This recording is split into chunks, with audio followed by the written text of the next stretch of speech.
سلام دخترها، خیلی خوشحالم که توی این پکیج آموزشی در خدمتتون هستم. قراره این میکاپ زیبا رو بهتون آموزش بدم. همونطوری که میبینین یه میکاپ شاینی مدیومه و مناسب عروس خانوماست. و اینم بدونین دخترها، حالا توی آموزش میبینین روی چشمای کشیده و صورت کشیده دارم بهتون این دفعه آموزش میدم. بریم که ببینیم این عروس زیبا رو چجوری این شکلی کردیم. با نام یاد خدا شروع میکنیم. عزیزای دلم، فرم صورت مدلمون دخترها دقت بکنین، فرم بیزی هست. بیزی که خیلی از عروس خانوما وقتی این فرم صورت رو دارن، خیلی هاشون دوست دارن صورت کشیده‌ای داشته باشن و خیلی هاشون هم دوست دارن صورت های گردی داشته باشن. من ایشون رو به عنوان یه صورت کشیده انتخاب کردم که براتون صورتش رو گردتر بکنم. وقتی که میخواین یه عروس رو میکاپ بکنین، اولین چیزی که دقت بکنین پوست عروسه. ایشون پوست تقریبا میشه گفت چربی داره، چون از لایه رویی شما چربی رو میبینین و جوش هایی که روی صورتشون دارن و براقی که روی بینیشون دارن اینو تایید میکنه که پوستشون چربه. حتی شما میتونین از مشتریتون هم سوال بپرسین که پوستشون چرب هست یا خشک. ولی از روی پوست مشخص میشه بچه‌ها، وقتی که چربی رو روی پوست میبینی یعنی پوست ایشون چربه. من از آبرسان کلینیک دارم استفاده میکنم برای پوستای چربش، یعنی پشتش زده اویلی اسکین، مخصوص پوستای چرب. قبل از اینکه حالا شما میکاپ رو شروع کنین بچه‌ها، اگر نیاز بود صورت مشتریتون یا عروستون تمیز نبود، حتما از یه تونر پاک کننده استفاده کنین، صورتشون رو تمیز بکنین و بعد شروع کنین به میکاپ. آبرسان رو زیر چشمم میتونم بزنم کامل، ولی پشت پلکم این نمیزنم.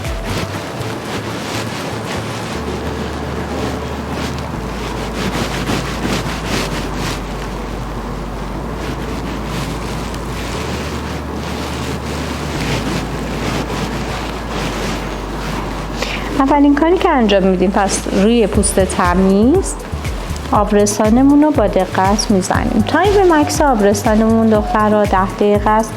بعد حتما 10 دقیقه مکس داشته باشیم بعد از آبرسان. حالا برای اینکه سطح پوستمون آماده بشه برای میکاپ، حتما باید از یه پرایمر مخصوص پوستشون استفاده کنید. پرایمری که مخصوص پوست چرب باشه. ایشون چون چربی پوستش خیلی زیاد نیست، بعضی از خانم‌ها چربی پوستشون خیلی زیاده، به خاطر همین پرایمرهای سنگین‌تر انتخاب می‌کنیم. ولی چون چربی پوستشون یه ذره نرمال هست، میتونم از یه پرایمر سبک‌تر استفاده کنم. پرایمری که میخوام انتخاب بکنم بچه‌ها پرایمر بابی براونه. الان براتون نشون میدم. خب پرایمر بابی براون پرایمر پلاستش و پشتش زده اسموت تکسچر. بچه‌ها این برند بابی براون خیلی پرایمرهای خوبی داره و من زیاد استفاده میکنم. فقط اینو باید بدونین این خیلی پرایمر سبکیه. پرایمرهای بنفیت یه ذره سنگین تره، مخصوص پوستایی که یه ذره چربی پوستشون زیادتره. ولی شما برای این پوست یه مات کننده میخوایم که این بابی براون نیازش رو برطرف میکنه. 10 دقیقه مکس میکنیم. بعد از 10 دقیقه پرایمر رو به صورت، به هر قسمت از صورت به اندازه یه نخود بچه میزنیم و با دست روی صورت حرکت میدیم. پرایمر و آبرسان تنها چیزایی هستش که توی میکاپ ما با دست روی صورت برای جذبش حرکت میدیم تا کامل جذب پوست بشه.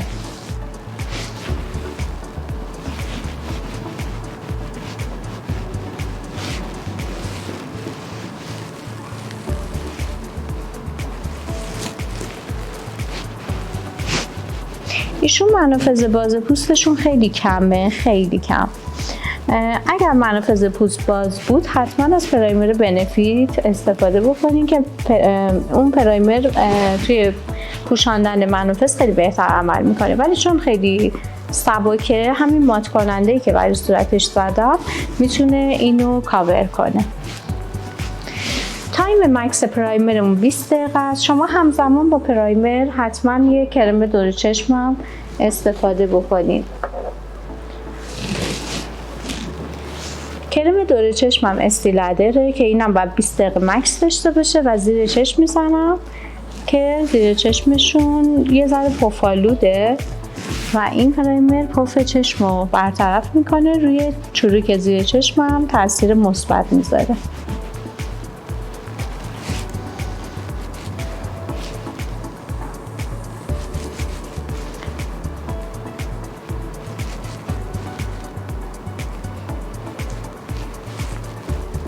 یه تایم 20 دقیقه‌ای هم برای پرایمر باید تایم بذارین، هم زیر چشم که تاثیر بذاره.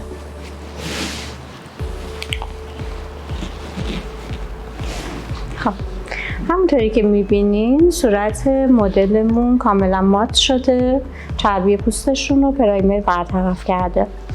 خب من میخوام برای ایشون که فاندیشن انتخاب کنم، چون پوستشون چربه حتما باید از فاندیشن های چرب بیشتر از خشک استفاده بشه. ببینید من ترکیب میکنم که فاندیشن ها رو، یعنی شما برای یه پوست که حالا یا چرب باشه یا خشک باید فاندیشناتون رو ترکیب کنین، چرب و خشک رو با هم ترکیب میکنین.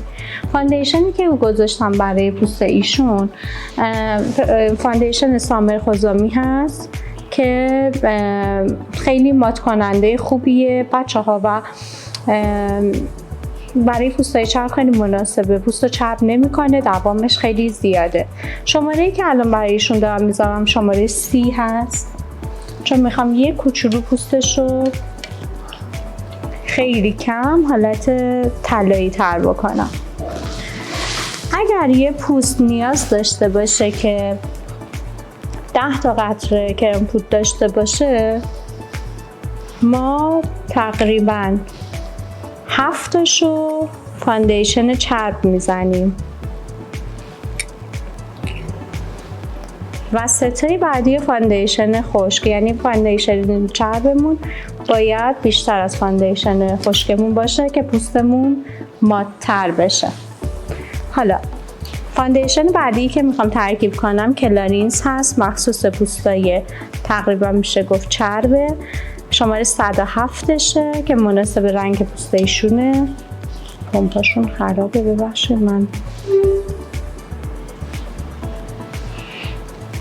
من الان 7 قطره فاندیشن چربم ریختم و برای رقیق کردن این فاندیشن میام از کلینیک استفاده میکنم، شماره 3.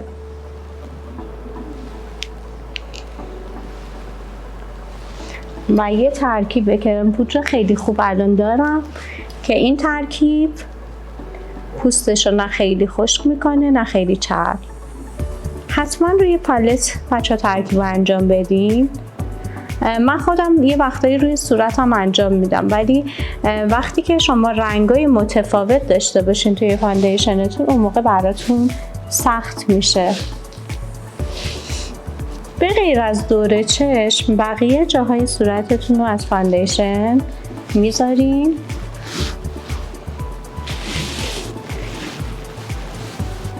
جوری که وقتی براشتون رو حرکت میدین خیلی راحت همه جای صورتش پخش شه.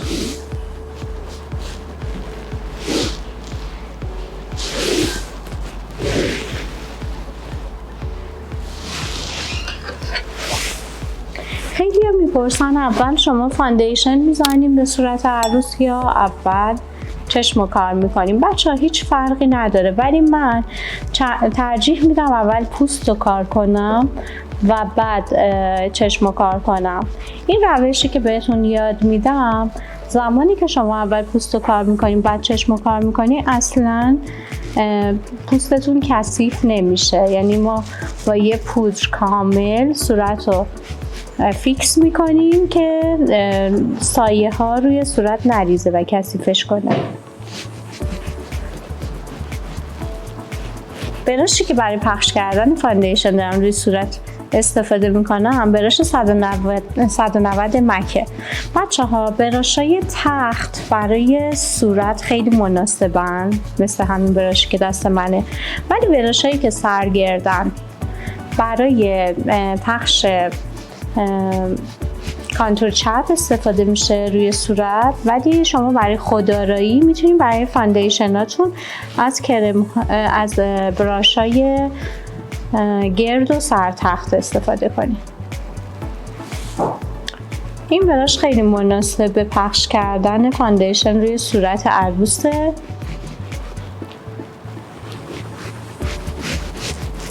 و اینکه مزیتش هم اینه که بچه‌ها وقتی براش اصل استفاده میکنین اصلا کرم پودرتون جذب براش نمیشه، یعنی چون فاندیشن هایی که داریم استفاده میکنیم بچه‌ها خب قیمتشون خیلی بالاه و اگر قرار باشه براشتون خوب نباشه و جذب براش بشه این یه ایراد میشه. به غیر از دور چشم گفتم به بقیه جاهای صورتمون فاندیشن رو میزنیم. زمانی که شما به اینجا فاندیشن رو میزنیم میبینین یه کرم پودر خیلی خوب با کاور خوب داریم و الان که فاندیشن رو صورتشون خیسته، باید حتما تا یه جایی که بچه ها هم چربی فاندیشنمون یه ذره خوشتر بشه، همین که شما بتونین فیدش کنین، کرم پودر رو صورت خشک کنین. خب من از بادبزن استفاده میکنم برای خشک کردن فاندیشن روی صورت.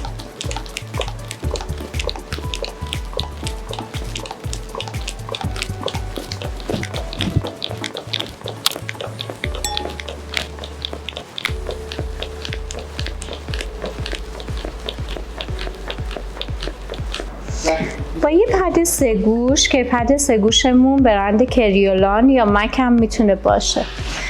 بچه ها ببینیم پدتون باید حتما تمیز باشه. اگه شما 10 تا مشتری هم در طول روز داشته باشین حتما 10 تا پد تمیز آماده داشته باشین. این پد یه بار مصرف هم نیست، میتونید کامل با شامپو بشورین و دوباره ازش استفاده کنین، ولی حتما مهمه که زمانی که شما میخواین کرم فاندیشنتون رو فید کنین حتما پدتون تمیز باشه. به صورت ضربه‌ای، ضربه هایی که به پوست میچسبه و چربی که روی صورت شما میمونه جذب این پد میشه، روی صورت حرکت میدین. هر قسمت از صورت رو حداقل 3 بار باید این پد رو حرکت بدین تا کامل جذب چربی روی این پد انجام بشه.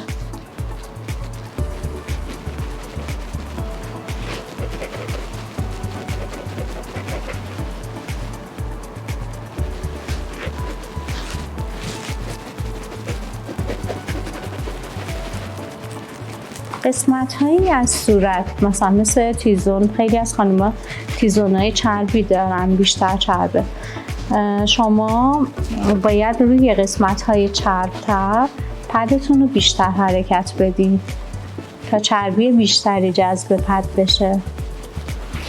هر چقدر که فاندیشنتون روی صورت سبکتر بشه دوام فاندیشن روی صورت بیشتر میشه.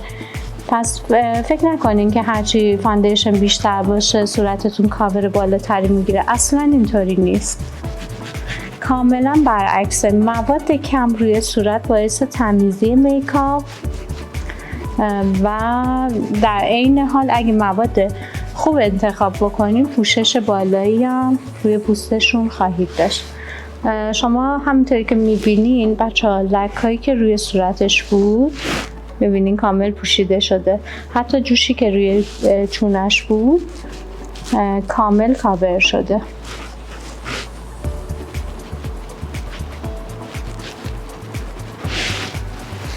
تا جایی که روی صورت بچه چربی نبینین و خیسی روی کرم پود نبینین پدتون رو حرکت میدین. الان پوستش اوکی شده. خب قبل از اینکه برم کانسیلر رو استفاده کنم میخوام کانتور صورت ایشون رو انجام بدم. کانتور صورتشون رو اول کارم توضیح دادم، میخوام صورت ایشون رو از حالت بیزی به حالت گرد در بیارم. خب مثلا برای عروس خانمایی مناسبه که دوست دارن صورت‌های پری داشته باشن. بچه‌ها زوایایی که می‌خوایم تیره بکنیم باید از کجاها تیره کنیم و چجوری مثلا رژگونه بزنیم.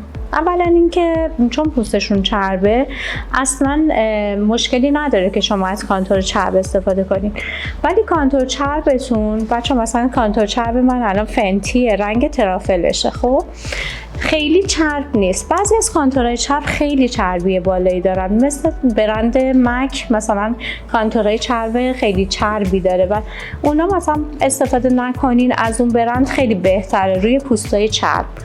ولی فنتی خیلی چربی کنترل شده ای داره و چون رولی هست خیلی راحت روی صورت میتونید حرکت کنید و حرکت بدید. برای اینکه صورت ایشون گردتر بشه من قسمت برآمده گوشش، این قضروفی که اینجای گوشش هست رو علامت گذاری میکنم و ما بین لب و بینیشون یه خطی رو تصور میکنم. این خط رو از اینجا به سمت وسط لب و چونه حالت صاف میکشم. دوباره این بند خطوطی که حالت صاف دارن روی صورت باعث گردتر شدن صورت میشه. خب چونه ایشون برای اینکه صورتش گردتر بشه باید یه ذره کوتاه بشه، پس من زیر چونه رو حالت نیم دایره تیره میکنم. قسمت زیر زاویه فکش رو از زیر چونه صاف میارم بالا تا زیر گوش. بچه ها این قسمت رو نمیارین بالاتر. برای خانم هایی که صورت های گردی دارن اینجا رو تیره میکنیم، ولی برای خانم هایی که میخواین صورتشون گردتر بشه حتما این زاویه رو تا زیر گوش میاریم که این قسمت روشنی روی صورتمون باقی بمونه. ببینید این برم میزنم، پس از زیر گوش من زاویه رو میدم به این صورت. اینا نکات خیلی مهمیه که حتما توی کانتور صورت‌های کشیده و گرد باید دقت لازم رو داشته باشین. توی ویدیوی بعدیمون بچه‌ها صورت گرد آموزش میدم که کانتورش به چه صورته، شما چجوری میتونین کانتور اون صورت رو کشیده تر کنین. قسمت زیر بینیمو تیره میکنم، 2 تا خط روی ستون بینی میکشم جوری که فاصله 2 تا خط بچه‌ها نه زیاد بشه نه کم. پیشونی ایشون خیلی بلند نیست، ولی اگه پیشونی بلندتر داشتم حتما ارتفاعش رو کوتاه‌تر میکنم. خیلی کم توی ریشه های موهاش تیره کردم. خب از براش شماره 10 کتواندی دارم استفاده میکنم برای فید کانتور چربم. بچه‌ها وقتی که میخواین گونه رو فید کنین، گونه رو به سمت بالا، یعنی از زیر به سمت بالا، جوری که براشم فقط یه کوچولو این تیرگی رو بکشه بالا. نباید خیلی حرکت شدید روی صورت ببرین، برای کرم پودرتون خیلی بد میشه. یعنی احتمال ماسیدگی کرم پودر توی این مرحله هست اگر خیلی حرکات شدید رو انجام بدین.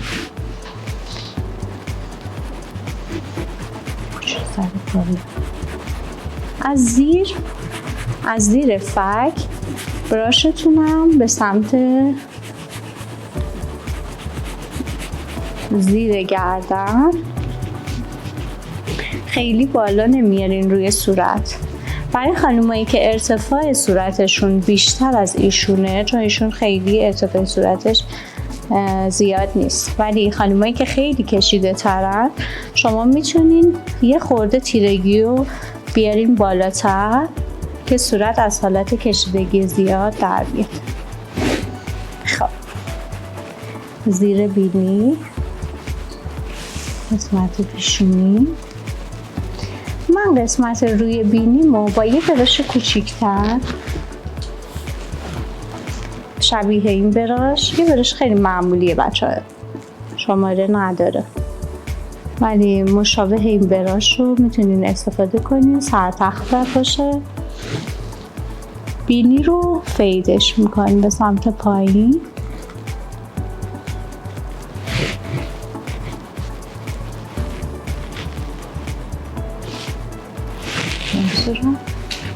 اگر یه وقت خط داشتین روی بینی، وقتی که فید کردید با این براش بزرگتر میتونین یه ذره روش حرکت بدین تا اون خطوط کمتر بشه.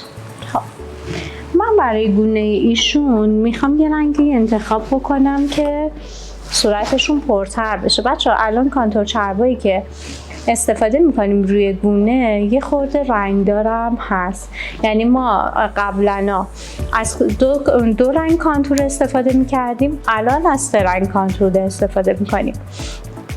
برند شکلم رنگ شماره 101ش بسیار تینت خوش رنگیه بچه ها، یه ذره تم صورتی داره.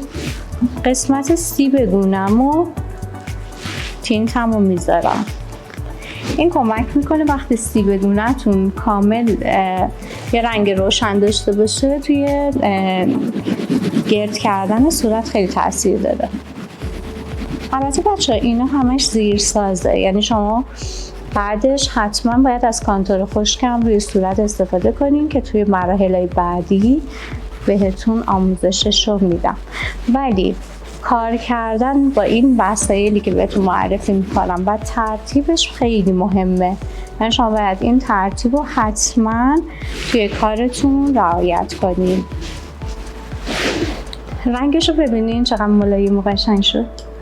خب من چون از کانتور چرب استفاده کردم، دوباره از پدم استفاده میکنم برای فید اون کانتور چربه و دوباره پدم رو میذارم برمیدارم تا چربیش رو یه ذره متعادل تر کنم.